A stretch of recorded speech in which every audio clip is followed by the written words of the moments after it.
Hey everyone, Tech Steve here, and a while back I filmed all these comparison videos, but I haven't actually made the video to show you guys. So today I'm going to show you a comparison I did with the Samsung Q60B and the Sony X80K. Now I will tell you that the X80K is a VA panel, it's a 50-inch, and the Samsung is a 43-inch, but after reviewing this footage that I had archived, I will tell you that as far as picture-wise, the Sony does look better. So in this video, I'm going to show you how I got to that conclusion, so sit back and relax. Let's get started. The first thing I would do is just show you guys the inputs, and you can see the Samsung has less inputs than the Sony, but it does have Bluetooth 5.2 and a gaming mode. Going to the Sony, it does have a USB 3.0, plus it has 4 HDMIs instead of 3. Addition to that, it has a composite input and it has the ATSC 3.0 tuner. And that's going to be great for picking up over-the-air 4K content coming to a city near you. Now, when it comes to the sizes, they both are available from 43-inch all the way up to 85-inch, but the Samsung is available in a 60 and a 70-inch, where the Sony is not. And the interesting thing is that all the Samsungs are VA panel, but some of the Sonys are IPS and some of them are VA. The Samsung is edge lit and the Sony uses direct backlights, and both of them has just a basic dimming zone, but nothing that's full array. The Samsung has HDR10 Plus, which is very similar to Dolby Vision and has a motion rate of 120, where the Sony has a motion rate of 240. Now the Samsung uses Tizen operating system and the Sony uses Google TV. So I want to show you guys the remote control as well. This is the Sony and this is the Samsung. Both of them has voice commands, but one unique thing about the Samsung is that it has a solar panel on the back and you can charge it with a USB-C cable, but the Sony, on the other hand, uses AA, which not as a big deal because you can always replace those anytime you want. Now let's get into some archive footage where I show you guys a comparison of the two televisions, starting off with the settings to get everything up and running. Before we look at some of these settings to compare these television, I want to show you guys that the TV is in movie mode, and that's really cinema mode for Samsung. And if you go down to the bottom here, I did a factory reset just by pressing reset picture. I didn't do a smart calibration or anything like that, so that's where the Samsung is set. And here we are on the Sony, and you can see right there I have it in cinema mode. I'm just going to go ahead and reset it back to the factory. So that's the settings on the Sony.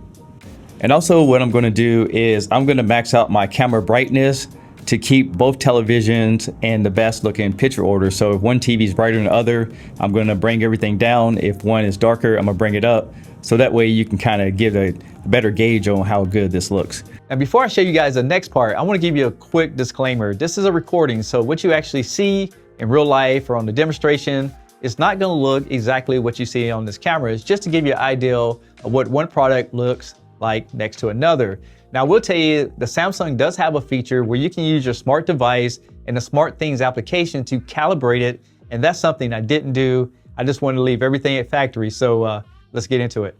All right, so here's the first contrast test I want to show you guys. And one thing I noticed right off the bat is that the Sony is a lot darker.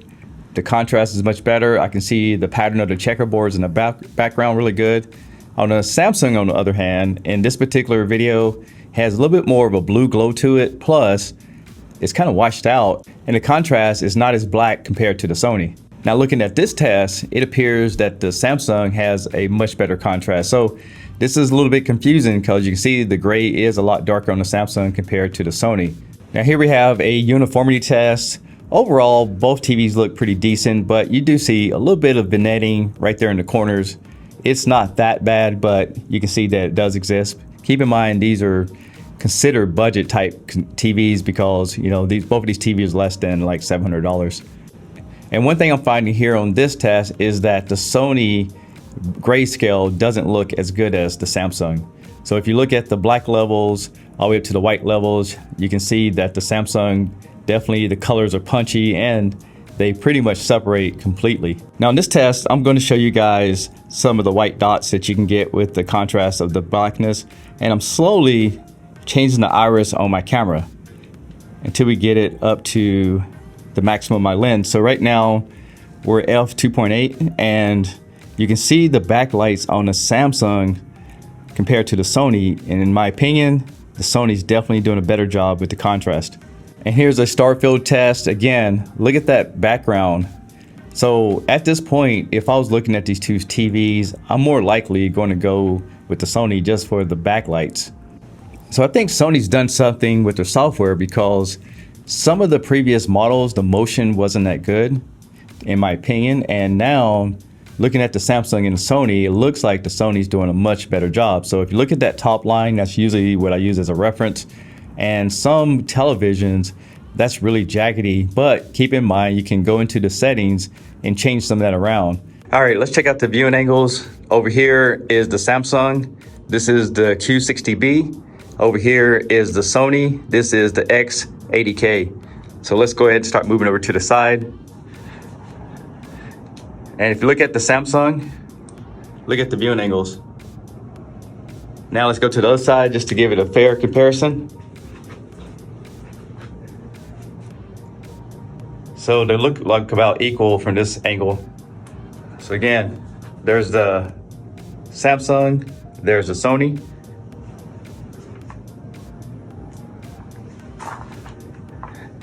And there you go for viewing angles. And also put them side by side just to test out some different light effects, and both TVs perform very well when it comes to blooming, and it's because they're both VA panels.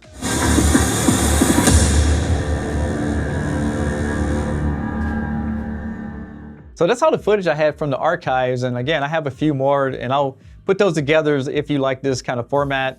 But it's just to show you a comparison if you're in the market just to look at the two screens. But if you're not, then maybe you got some information that you might have known before.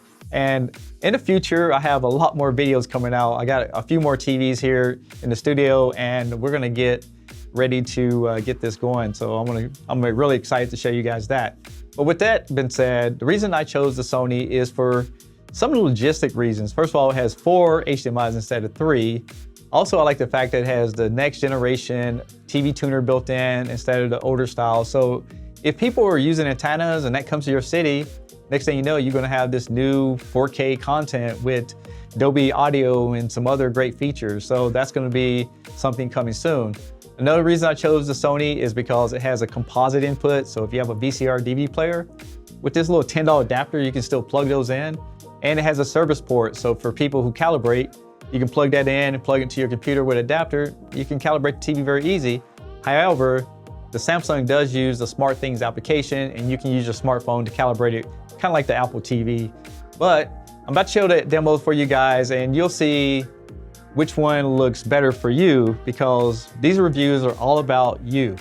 I'm Tech Steve. If you haven't already, make sure you give me a thumbs up, subscribe to this channel, and I'll catch you guys on the next one. Peace!